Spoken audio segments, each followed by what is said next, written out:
Kaj pa takrat, ko nekdo vara svojega zakonskega partnerja? What about healing for the people that are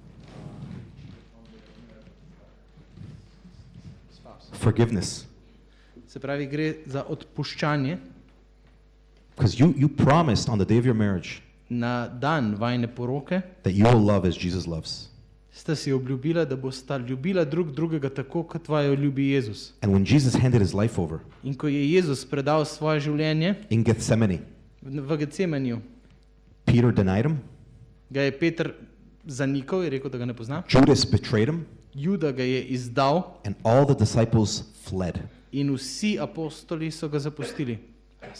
Jesus' bride, the church, Jezusova nevesta, cerkev, cheated on him.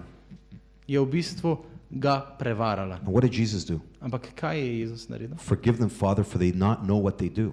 Rekel je, odpusti jim, oče, saj ne vedo, kaj delajo. I can't proclaim anything else but the gospel of Jesus Christ. Nič drugega ne morem oznanjati kot evangelija Jezusa So I Kristusa. tell people to forgive. Zato pravim ljudem, naj odpustijo. And that forgiveness and that wound can actually become a source of blessing. In prav to, skozi to odpuščanje lahko prav ta rana postane izvir in vir blagoslova. As the Catechism of the Catholic Church teaches on the chapter on forgiveness, Kakor uči tudi katekizem katoliške cerkve v poglavju o odpuščanju, wound can become blessing through forgiveness. rana lahko skozi odpuščanje postane blagoslov. Okay, let's go on.